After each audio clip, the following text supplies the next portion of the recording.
새 집을 장만하는 꿈, 정말 설레는 길이죠.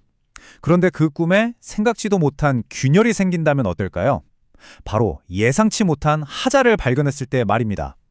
오늘 이 시간에는 바로 이 골치 아픈 문제를 어떻게 해결할 수 있을지 그 방법을 속 시원하게 알려드리겠습니다.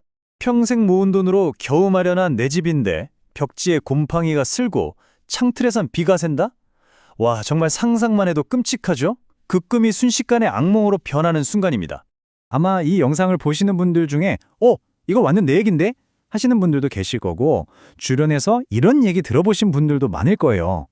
정말 이런 상황에 닥치면 눈앞이 캄참해지죠? 이게 개인이 거대한 건설사를 상대로 싸운다는 게 생각만 해도 정말 막막하잖아요.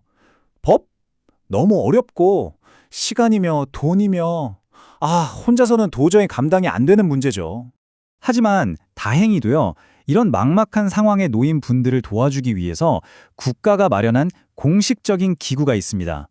바로 여러분의 편이 되어줄 든든한 조력자라고 할 수 있죠. 네, 바로 그 든든한 조력자가 국토교통부 산하에 설치된 위원회입니다. 그러니까 국가가 직접 나서서 여러분의 억울한 문제를 해결해 주겠다, 이런 의지를 보여주는 거죠. 이 위원회의 이름이 좀 긴데요. 바로 하자심사분쟁조정위원회입니다. 보통 줄여서 하심이라고 많이들 부르더라고요. 이름에서 딱 감이 오시죠?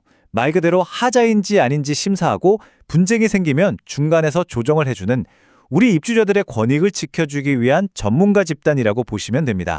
자, 그럼 이 위원회가 구체적으로 어떻게 문제를 해결해 줄까요? 이 하심위는요, 아주 강력한 세 가지 권한, 말하자면 세 가지 도구를 가지고 있습니다. 그게 바로 하자심사, 분쟁조정, 그리고 분쟁재정, 이렇게 세 단계입니다. 이 세 가지 도구를 이용해서 복잡한 하자 문제를 아주 체계적으로 풀어가는 거죠. 자, 그럼 하나씩 좀 더 자세히 살펴볼까요? 첫 번째 도구는 바로 하자심사입니다. 이건 뭐랄까, 하자탐정단이라고 생각하시면 딱 맞아요. 각 분야 전문가 위원들이 직접 현장에 나가서 이거 정말 건설사 잘못으로 생긴 하자가 맞습니다, 아닙니다 하고 명확하게 판정을 내려주는 거예요. 그리고 이 판정은 공식적인 효력을 갖습니다. 아주 중요하죠. 자, 두 번째는 분쟁 조정입니다. 이건 마치 경기장의 중립적인 심판 같은 역할이에요. 위원회가 딱 중간에 서서 입주자랑 건설사 양쪽의 얘기를 다 들어보고 서로 감정 싸움하지 않고 원만하게 합의할 수 있도록 다리를 놔주는 거죠. 자자, 이렇게 한번 해결해 보시죠 하고 해결책을 제시하기도 하고요. 그런데 만약에 이렇게 조정을 해도 합의가 안 된다, 그럼 마지막 카드가 나옵니다. 바로 분쟁재정인데요. 이건 거의 전문 법원이라고 보셔도 돼요. 위원회가 아예 법적 구속력이 있는 최종 판결을 딱 내려버리는 겁니다. 굉장히 강력한 권한이죠. 자, 이렇게나 중요한 역할을 하는 위원회가 제대로 돌아가려면 뭐가 제일 필요할까요? 네, 맞습니다. 바로 실력 있는 전문가들이죠. 그리고 지금 바로 그 전문가들을 공개적으로 모집하고 있다는 소식입니다. 생각해보세요. 위원회가 내리는 모든 결정, 그게 다 위원들의 전문성에서 나오는 거잖아요? 그러니까 각 분야에서 정말 선수라고 불릴 만한 분들을 모시는 게 이 위원회의 신뢰도와 직결되는 아주 중요한 문제인 겁니다. 이번에 제9기위원회를 새로 꾸리는데요. 이때 새로 모시는 전문가 수가 총 22명이라고 합니다. 일정을 보니까 1월 26일에 지원서 접수를 시작해서 2월 4일에 마감을 하고요. 2월 말쯤에 결과를 발표한다고 합니다. 그리고 최종적으로 뽑히신 분들은 3월 1일부터 새로운 임기를 시작하게 되는 거죠. 그렇다면 과연 어떤 분야의 전문가들을 찾고 있을까요?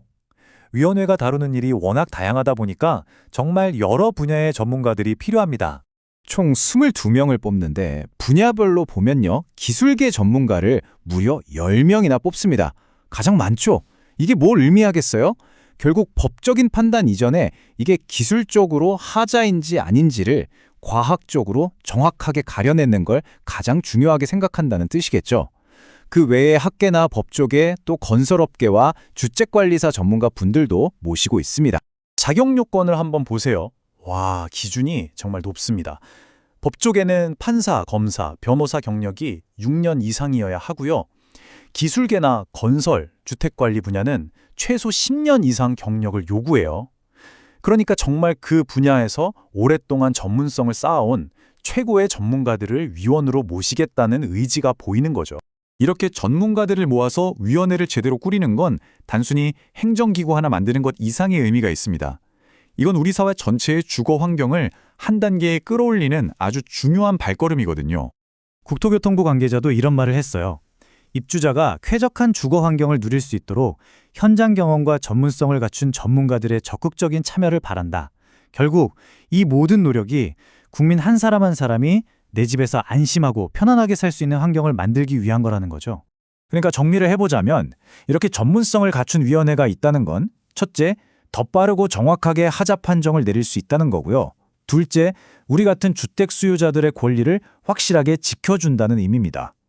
그리고 더 나아가서는 이게 건설사들에게도 좋은 자극이 돼서 주택 품질에 대한 사회 전체의 신뢰를 높이고 결국 우리 모두가 더 나은 환경에서 살게 되는 데 기여하는 거죠. 그러니까 핵심은 진짜 이겁니다.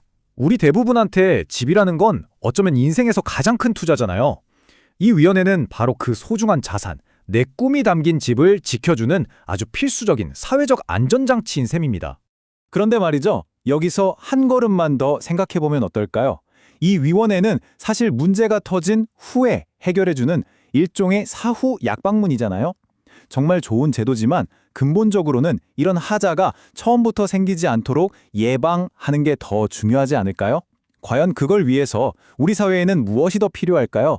이 질문을 여러분께 던지면서 오늘 이야기를 마무리하겠습니다.